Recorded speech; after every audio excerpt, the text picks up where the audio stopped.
Hello, guys. Welcome to another episode of Life Talk with Bami. I'm your host, Bami, and I have here today with me our pastor and daddy in the Lord, Pastor Femi Aluku. Um, the topic is the last series in the stage in the life of man. Um, I first of all got the idea about 3 weeks ago when I was listening to a message and I tried to interpret man as morning, afternoon, and night to be the morning phase, the afternoon phase, and the night phase of your life. And I said, okay, why not just delve deeply into a series where we can actually try to talk about it, more broadly. So we talked about the youth, the adulthood, and now we are here to look at the old age. And this is a stage, of our life where many of us think but few of us truly prepare for. It is more than just your gray hair, your slowing steps, the passing of time.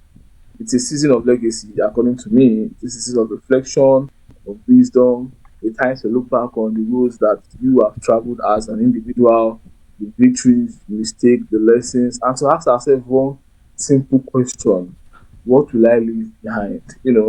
So often we think of ourselves only as aging in terms of loss, as the loss of your strength, the loss of your youth, the loss of opportunities. But there's another side which I want us to look at today, which is the richness of the perspective of the season we're about to enter into, the depth of relationships you've gathered over the years, the clarity that comes from having walked through so many seasons of your life.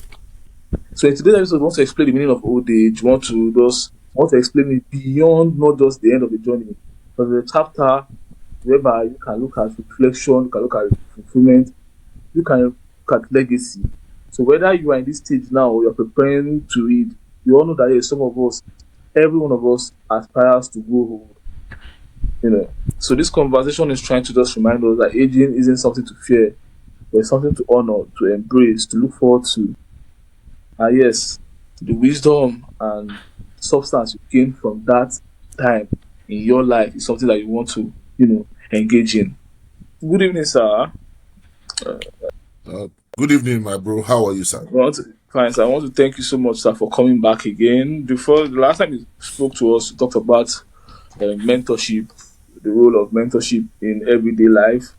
And we want to also thank you for coming back, sir, to help explain and discuss this topic with us more broadly, sir. Thank you so much, sir. My pleasure to be here. Thank you for having me. Yes, sir. Just to quickly delve into the conversation, let's say, uh,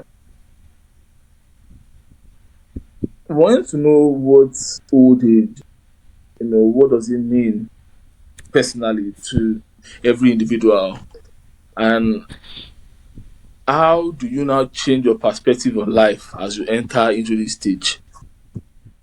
All right. Thank you once again. Like you have rightly said in your opening remark, um, as I see it, one of the greatest challenge we face as individual generally Mm, is not preparing for eventualities. There are things that are meant to happen. It's going to happen whether you like it or you don't like it. But our unwillingness to actively prepare for that eventuality is what has turned old age to the misconception that a lot of people have about it. It's not a time of loss.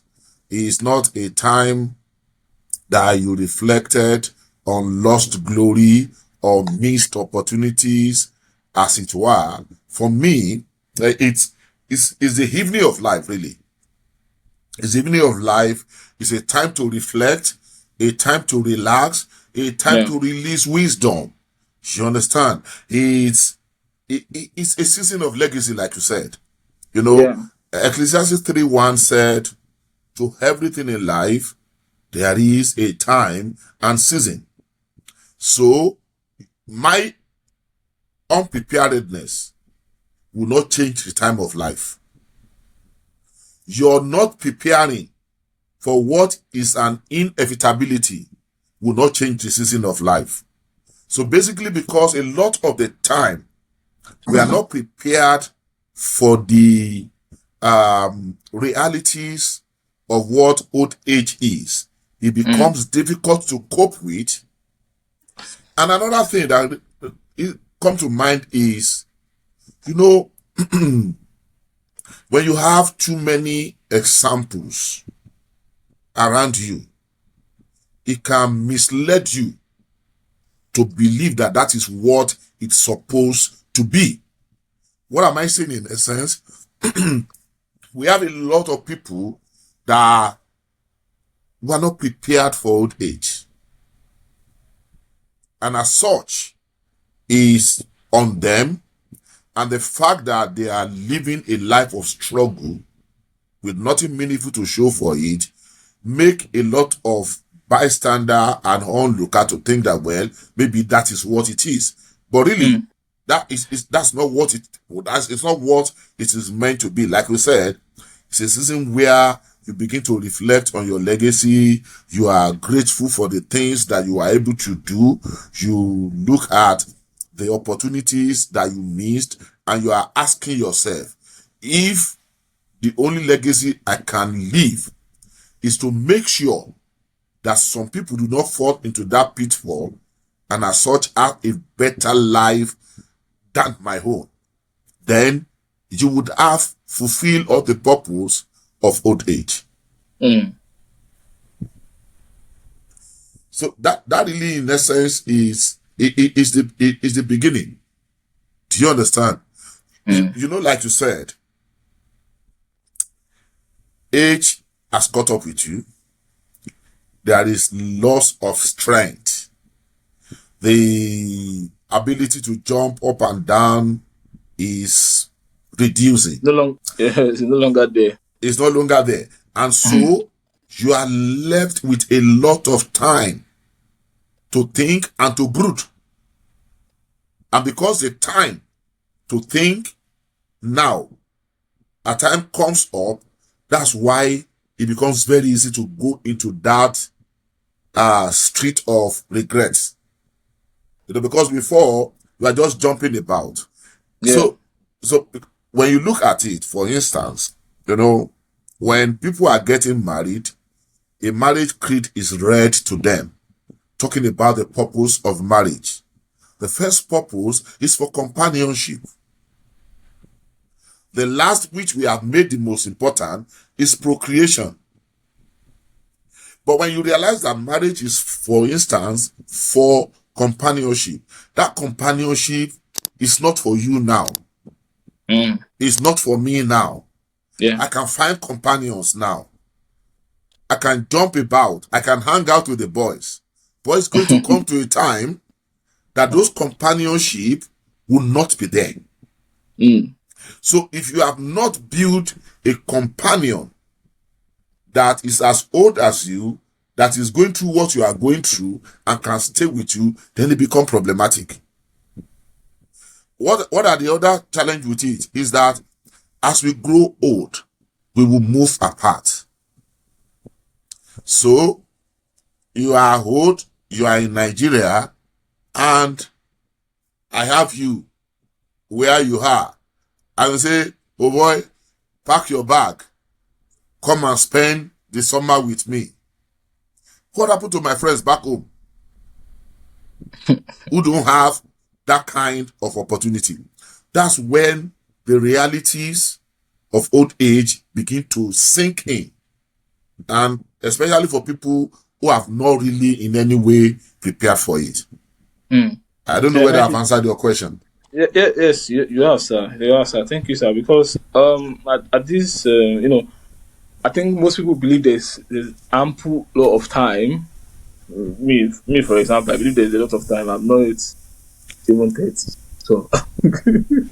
But I think to me it's exciting because you're looking forward to. I think at that moment in your life, I think you should have some achievements that you look back to, and which one are you most proud of?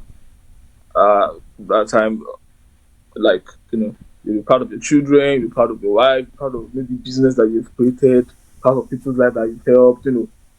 These are things that someone look forward to right now, to you to look forward to at that point. That okay, that I've reached this point in my life where I have to look back and look at my life and what I did in my youth, what I did when I was, younger than this, what I did when I had opportunities. Did I waste it? Did I use it to help any people, any person? Did I use it to advance any ideas that I might have had at that time? These are questions that people ask themselves at that time. Most times people don't make best use of their youth because probably they feel like there's time, although there's time and there's no time because everything just moves fast. I think I was talking to somebody yesterday that it is October already. Why? How is it October? It's just January yesterday, and Yeah. just now we're in October, and it's like Mm. it's funny how this season just pass us by. And for those that are not like conscious enough, they don't see that yes, time is not there for any person. So the next thing I wanted to know also is how important are relationships, friendships, um, family bonds at that stage of our lives when we are old. How important are those relationships, those friendships, those family bonds that we've gathered over time? Because I think most people feel like that point in your time is always lonely. Most especially where the unknown is, you might have been married, I don't know, maybe at that time one spouse might have left or died so it's a lot of uncertainties at that moment. So how important are the relationships you build from now, the friendships you hold dear to, the family bonds you create at this present stage will to sustain you at that point in your lifetime? Okay, thank you. Um, I would I will start from where you started, Mm. talking about time. You see, I tell people that when you say you are wasting time, you are just deceiving yourself. You are not wasting time, you are wasting life. Because life is measured by time. So for every time you think you are wasting, what you are actually wasting is life. You see, because it's a depreciating asset, it's an asset that will go. It's not going to come back. If we don't have this recording today and we have it tomorrow, we cannot put the date of today on that recording. So So it yes, sir. means we are using this time for this recording and it is going. Now, that fallacy of ample time, I still have time, make people to make choices that later on affect their life. You see, because the life you have now, the life I have now, is the sum total of all the choices that I've made. The good one, the bad ones, the ugly ones, they are the summation of where I am today. So now, rolling it forward, if I'm making some decisions now, I'm making some choices. Those decisions and choices will have impact on my old age, positively or negatively. So we must be looking at it to say, what is the long time effect of this decision? How does it affect me if I fast forward my life? And so, like you said, the bonds, the relationship, the friend, the business, the actual thing you do will help at the season of old age. So two things will happen during your old age. I don't know whether you have looked at it this way, but it just came to my mind. You will either have reflection or you have regrets. Mm. Old age will bring one of those two to you. Is either you reflect to see how well you have lived life and then see what wisdom you can release that can benefit others, or you have regret because you look back and all you can see were wasted effort and missed opportunities. So those thoughts must begin to guide those of us who are not really in that stage now.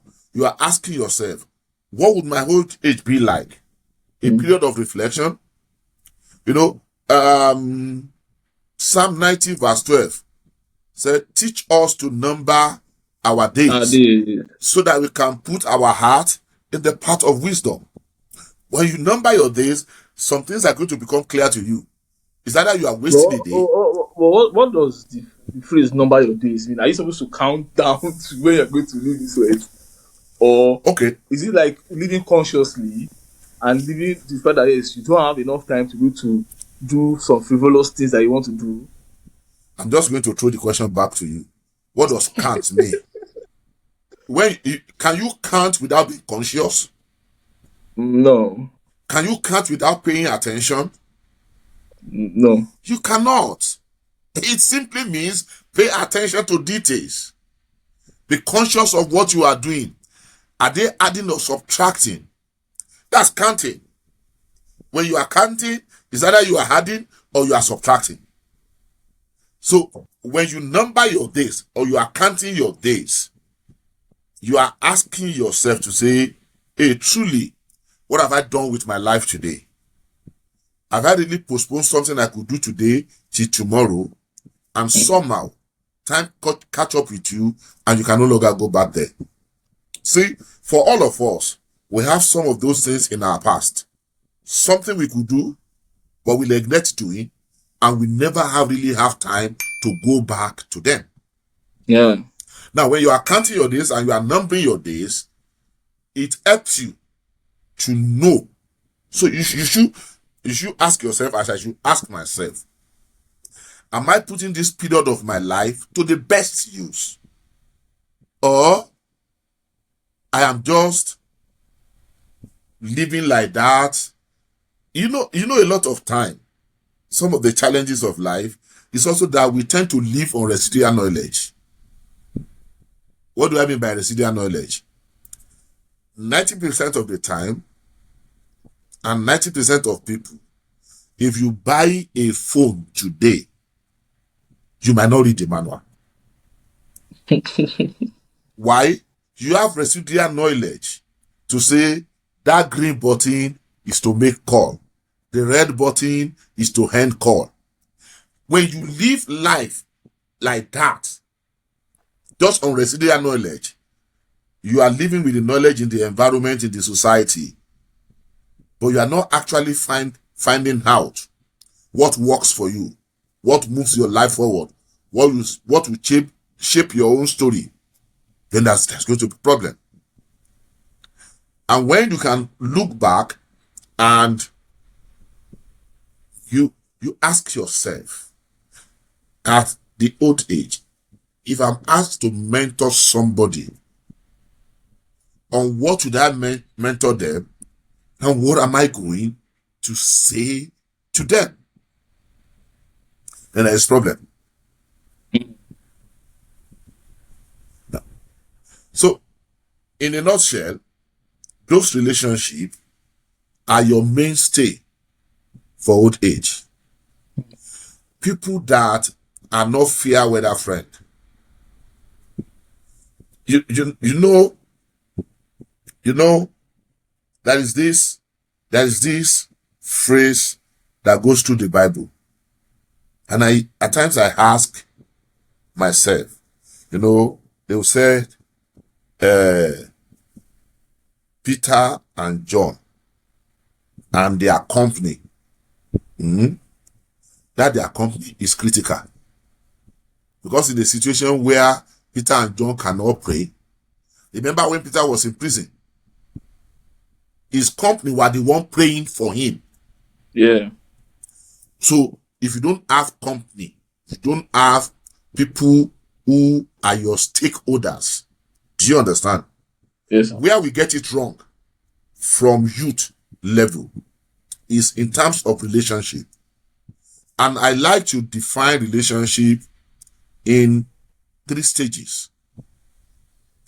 And I like to use the biblical old temple as to what your relationship should be. Mm. So, in the biblical old temple, you have the outer Yeah. court. You have the outer court. Outer court is Yeah. for everybody. Then you have the inner court. Yeah.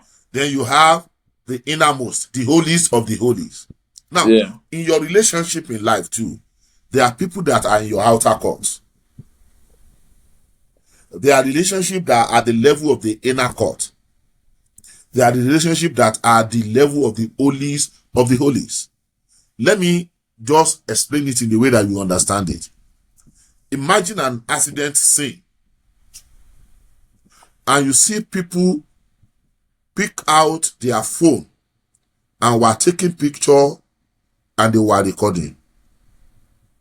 Are they member of the family of the victims?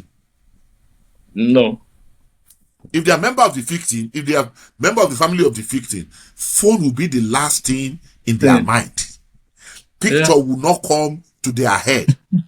So when you have people that should be in your outer court and you have mistakenly placed them in the innermost part of your life, when they are challenged, your challenge is a news to them.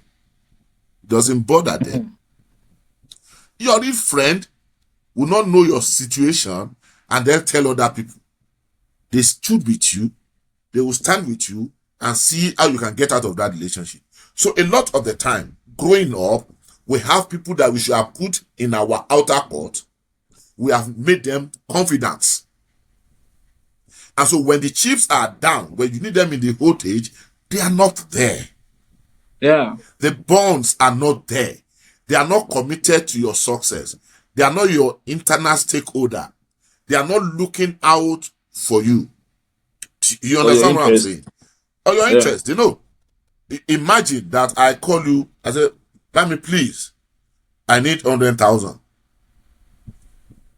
Your answer will show me where you belong. If your answer is, what do I want to use it for? You are in the outer court. Because imagine, I'm married, I have kids, and I say I need 100,000. Then you ask me what I want to use it for. How?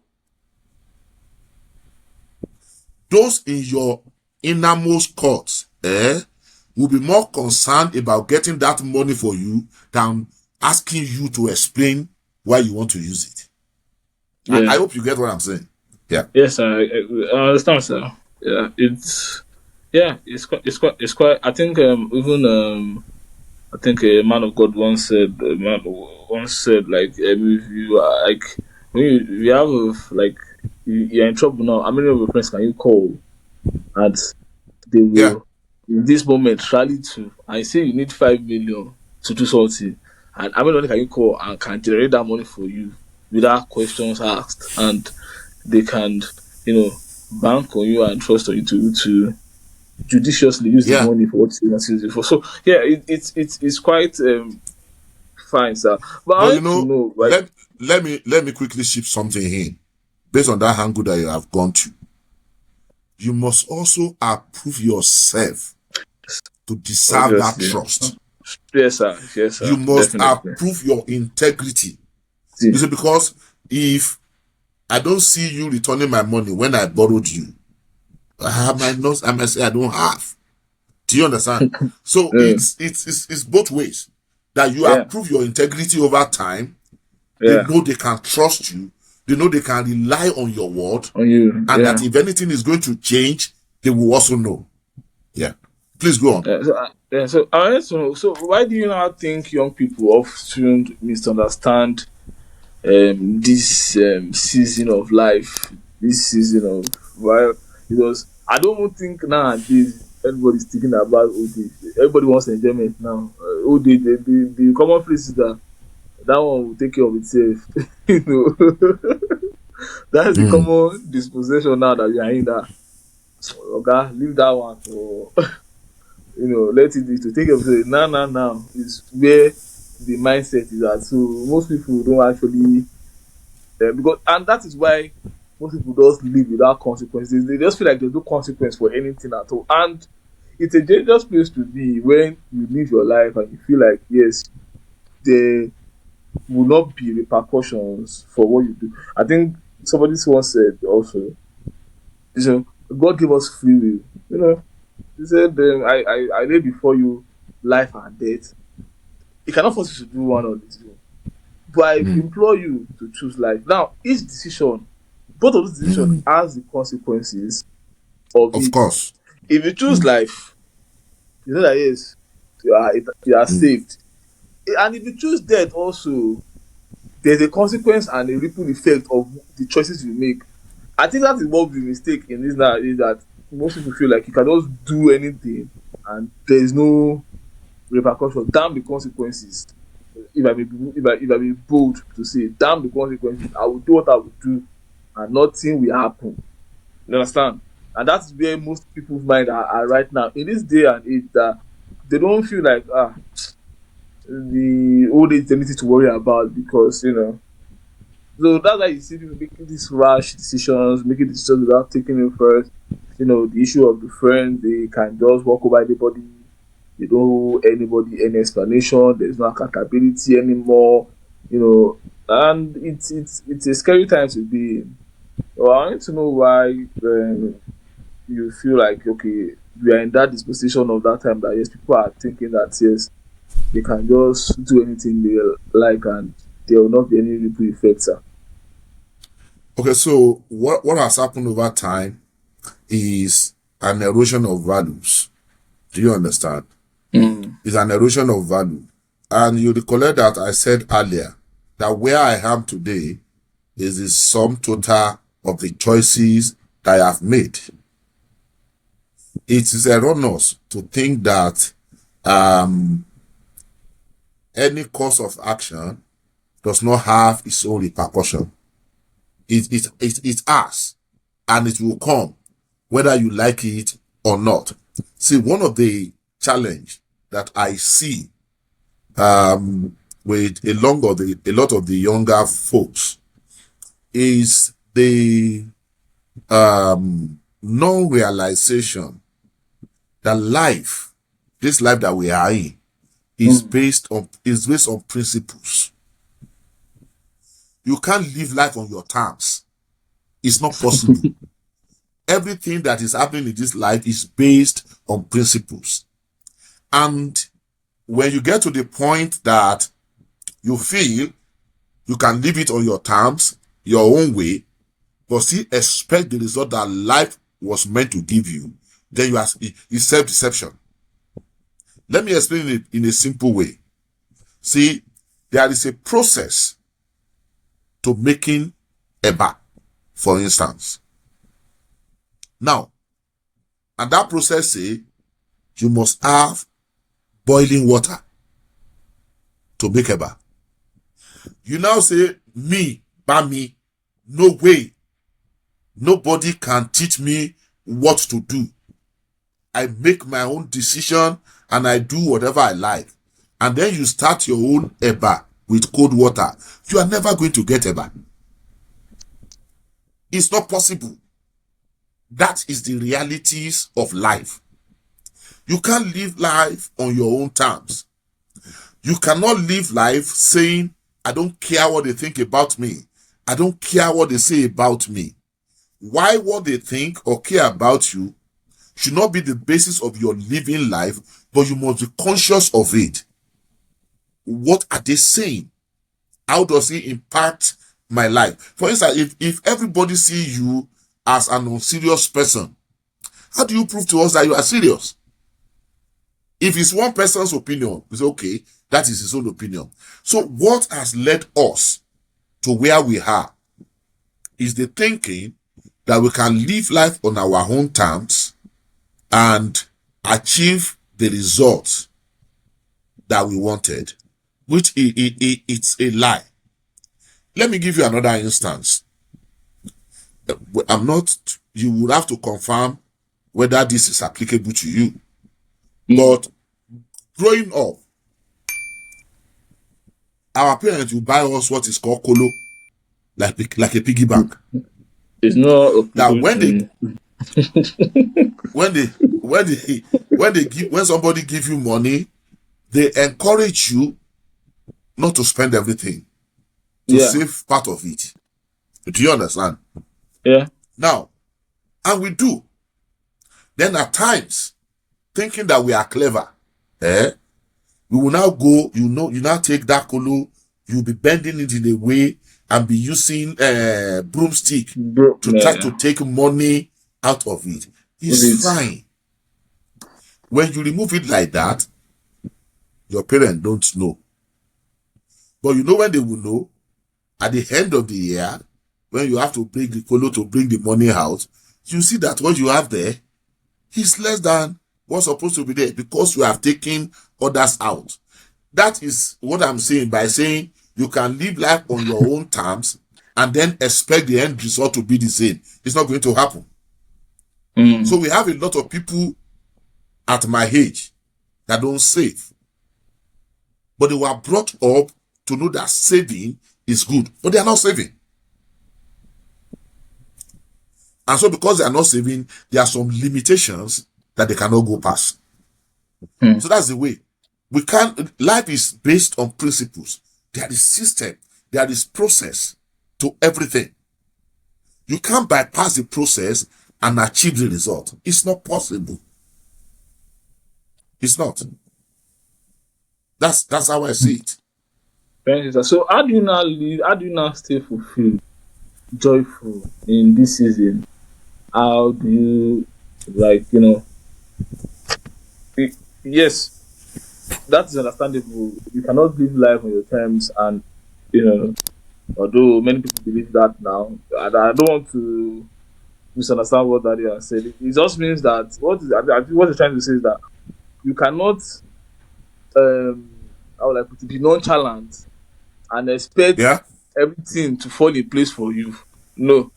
No, it's not. It's Yeah, you not. have to take take conscious steps and decisions that make that to show that, yes, okay, this person knows what he's doing. And I give examples of, I think the time I gave example of this Bill Clinton, in the president of the United States, former president. And I think at some certain age, he decided that, okay, I want to be president of this state, of this country. These are the things I need to do to achieve this goal I want to do. So I can't just marry any person.